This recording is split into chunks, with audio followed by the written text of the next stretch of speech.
Hi hello నమస్తే ప్రజలారా, నేను మీ Pamarao. Welcome to PR TV Telangana. So channel open చేసిన కాంచెల్లి చాలా రోజులు అవుతుంది, మనం లైవ్లోకి రాలేదు. కొన్ని వీడియోస్ మాత్రం అప్లోడ్ చేసుకుంటూ ఉన్నాము.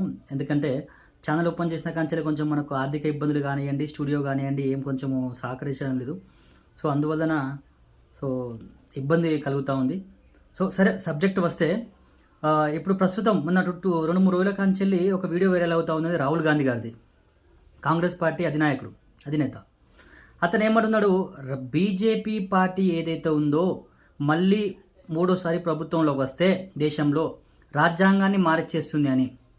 రాహుల్ గాంధీ గారు ఈ మాట అనడానికి కొంచెమైనా సిగ్గు ఉండాలి, మీకైనా కొంచెమైనా సిగ్గు శరం ఉండాలి అని ఈ మాట అనడానికి. బీజేపీ పార్టీ రాజ్యాంగాన్ని ఎందుకు మార్చదండి? రాజ్యాంగాన్ని మార్చాల్సిన హక్కు బీజేపీకి ఏముంది? అసలు రాజ్యాంగాన్ని ముట్టుకొని రాజ్యాంగాన్ని 62 సార్లు మార్చింది మీరు కాదా? రాజ్యాంగాన్ని 62 సార్లు మార్చింది ఎవరు? నెహ్రూ 17 సార్లు మారుస్తాడు. మీ తాత ఇందిరాగాంధీ మీ నాయనమ్మ 28 సార్లు మార్చింది.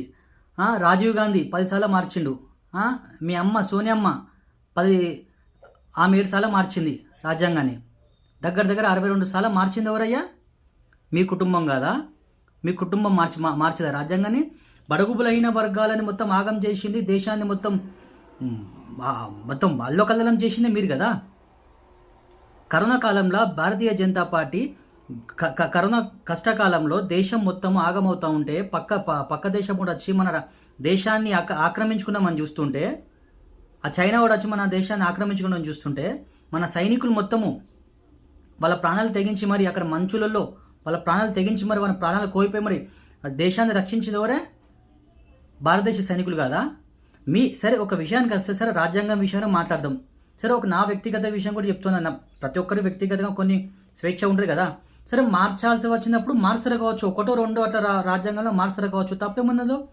దేశాన్ని కాపాడుకోవడానికి, దేశ ప్రజలను కాపాడుకోవడానికి, దేశ హక్కులను కాపాడుకోవడానికి మార్చరు కావచ్చు, మార్చే తప్పేముంది? అంటే మీరు 62 సార్లు మార్చవచ్చు, కానీ వీళ్ళు 1-2 సార్లు మార్చే తప్పేముంది అలా?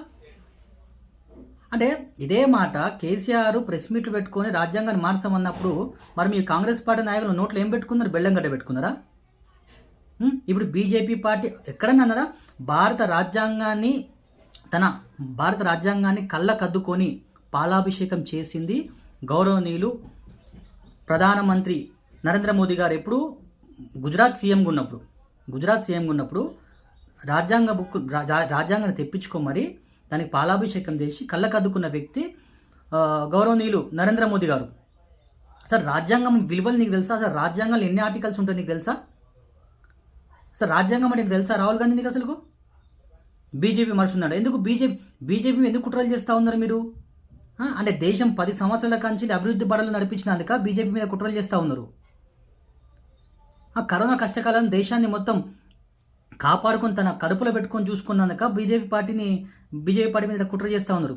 ఎందుకు? భారత రాజ్యాంగాన్ని ఇప్పుడు మీకు ఏమి లేదు, అక్కమ్మోనికి ఏమో అంటారు, శాస్త్రం మధ్య అంటే బాగుండదు. మళ్ళీ అది నేను వాడద్దు, ఆ వాడు కూడా వాడద్దు, తప్పది.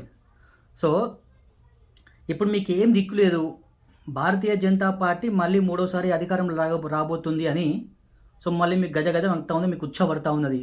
మళ్ళీ నరేంద్ర మోదీ 3.0 ఒకవేళ మళ్ళీ మూడోసారి అధికారులకు వస్తే మాత్రము గూండాలకు, రౌడీలకు ఇక్కడ ఎలాంటి ప్లేస్ ఉండదు భారతదేశంలో. ఇక్కడ ఉన్న భారతదేశం మీద కుట్రలు చేసిన ప్రతి ఒక్కడు దేశాన్ని వదిలిపోవాల్సిందే అని ఒక మీ భయం పుట్టుకున్నది. అందుకని ఇప్పుడు భారత రాజ్యాంగాన్ని అడ్డం పెట్టుకొని భారతీయ జనతా పార్టీ మీద కానివ్వండి, నరేంద్ర మోదీ గారి కానివ్వండి కుట్రలు చేస్తూ ఉన్నాడు. మీ కాంగ్రెస్ పార్టీకి సంబంధించిన రేవంత్ రెడ్డి సోషల్ మీడియా తెలంగాణలో ఉన్నది. మరొకడు దుర్మార్గుడు అమిత్ షా వీడియోలు కొన్ని మార్ఫింగ్ చేసిండు. ఏమైంది? పచ్చి తీసుకపోయి లోపడేసిండు. రాహుల్ గాంధీ, నీకు నీతి నిబద్ధత ఉంటే నువ్వు డైరెక్ట్గా కొట్లాడు. నువ్వు రాజ్యాంగాన్ని అడ్డం పెట్టుకొని కాదు. ఎప్పుడు కూడా భారతీయ జనతా పార్టీ కానివ్వండి, భారతీయ జనతా పార్టీ నాయకులకు కానివ్వండి, లేకపోతే నరేంద్ర మోదీ గారు కానివ్వండి, అమిత్ షా నడ్డా గారు కానివ్వండి, ఎవరైనా కానివ్వండి, భారత రాజ్యాంగాన్ని గౌరవించాలి తప్ప భారత రాజ్యాంగాన్ని ఎప్పుడు కూడా వాళ్ళు తీసిపాడేయలేరు. ఎందుకు? భారత రాజ్యాంగాన్ని అడ్డం పెట్టుకొని భారత రాజ్యాంగాన్ని చేంజ్ చేస్తారు, భారత రాజ్యాంగాన్ని తీసేస్తారు, రిజర్వేషన్ తీసేస్తారు నరేంద్ర మోదీ వస్తే మళ్ళా అని కుట్రలు చేస్తే బడుగు బలహీన వర్గాలకు సంబంధించిన ఓట్లు చీలిపోతాయి. బడుగు బలహీన వర్గాలకు సంబంధించిన ఓట్లు ఏవైతున్నాయో మొత్తం వీళ్ళ డైవర్ట్ చేయాలని మీ కుట్ర కదా. ఎందుకు భారతీయ జనతా పార్టీ మీద కుట్రలు చేస్తూ ఉన్నారు? ఎందుకు? అయోధ్యలో రామ మందిరం కట్టినందుక? లేకపోతే ఉత్తరప్రదేశ్ కానివ్వండి, బీహార్ కానివ్వండి, గుజరాత్ కానివ్వండి, వేరే వేరే రాష్ట్రాలే కానివ్వండి, పెద్ద పెద్ద రాష్ట్రాలు కానివ్వండి, ఇవి హైవే రోడ్లు ఏవైతున్నాయో, హైవే ఎక్స్ప్రెస్ రోడ్లు ఏవైతున్నాయో కొన్ని గంటల తరబడి ఒక 10 కిలోమీటర్లు పోవాలన్నా కూడా గంట 2 గంటలు పట్టే రోడ్లను ఒక 15-20 నిమిషాలల్లో చేరుకునేలాగా రోడ్లను మొత్తం ఇట్లా ఒకలాగా చేసినాడు. రోడ్ల మొత్తం 7 కాడికి మొత్తం హైవే ఎక్స్ప్రెస్లో మొత్తం క్లీన్ చేసేసినాడు. అందు గురించి అండి బీజేపీ పార్టీ మీద కుట్రలు చేస్తూ ఉన్నారు. ఒక విషయం రాహుల్ గాంధీ గారు, ఒక విషయం నేను స్పష్టంగా మిమ్మల్ని అడుగుతాను. బీజేపీ పార్టీ 2014లో అధికారంలో వచ్చింది, ఈ 2024 ఈ 10 సంవత్సరాల్లో ఎక్కడన్నా బాంబ్లా జరిగిందా? దేశంలో ఎక్కడన్నా బాంబ్లా జరిగిందా? ఆ పాకిస్తాన్ కూడా పుల్వామా అటాక్ ఒకటి జరిగింది బార్డర్ మీద, అదొకటి. సో అది కూడా మేము బ్లాక్ డేగానే మేము నిర్ణయించుకున్నాం.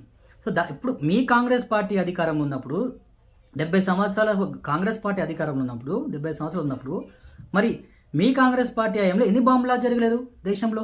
సరే అది బయట రాష్ట్రాలు పక్కబెట్టు, నా తెలంగాణ గురించే మాట్లాడుతూ ఉన్నా కదా. నేను కళ్ళతో చూసిన బాంబులు ఉంది కదా, లుంబిని పార్క్ కానివ్వండి మా హైదరాబాద్లో, లేకపోతే మన Dilsukh Nagar Anand hotel tiffin centre దగ్గర కానివ్వండి, లేకపోతే మన గోకుల్ చాట్ బాంబ్లాస్ట్ కానివ్వండి, మీ కాంగ్రెస్ పార్టీ ఏమైనా జరిగినాయి కదా. అప్పుడు కాంగ్రెస్ పార్టీ రాష్ట్రంలో కాంగ్రెస్ పార్టీ అధికారంలో, సెంట్రల్లో కూడా కేంద్రంలో కూడా కాంగ్రెస్ పార్టీ అధికారంలో ఉండే. చెప్పండి ఇప్పుడు మీరు ఏం చెప్పగలుగుతారు చెప్పండి ఇప్పుడు మీరు. ఇవన్నీ ఎక్కడికి పోయినా మరి? ఇక్కడ రేవంత్ రెడ్డి ఆ పొట్టోడు కూడా బాగా నకరాలు చేస్తూ ఉంటాడు. అసలు ముఖ్యమంత్రి అయినా కూడా నీ వాల్యూ కూడా పెట్టుకుంటావు రేవంత్ రెడ్డి. ఇదా నువ్వు చేసేది? రాహుల్ గాంధీ గారు ఇప్పటికైనా మీ నీతి నిబద్ధత మానుకోండి, అర్థమవుతుందా? ఇవాళ కనుక 2014లో కనుక భారతీయ జనతా పార్టీ కనుక అధికారం రాకపోయేది ఉంటే, ఇప్పటిదాకా అధికారం లేకపోయి ఉంటే భారతదేశం మొత్తం ఆగమవుతుండే, అతలాకుతలం అవుతుండే. భారతదేశంలో ఉన్న ఆడబిడ్డల మొత్తము కంటికి రెప్పల ఒక గన్నులు పెట్టుకొని లేకపోతే కత్తులు పెట్టుకొని మన ఇంటి ఆడబిడ్డలను కూడా మనం కాపాడుకోవాల్సిన సమయం వస్తుండే. భారతీయ జనతా పార్టీ ప్రభుత్వం వచ్చింది కాబట్టి ఎలాంటి నిర్ణయాలు అతలాకుతలం జరగలేదు, ఇక్కడ అలాంటి ఇబ్బందులు కాలేదు, స్వచ్ఛశ్యామలంగా ఉంది భారతదేశం మొత్తం.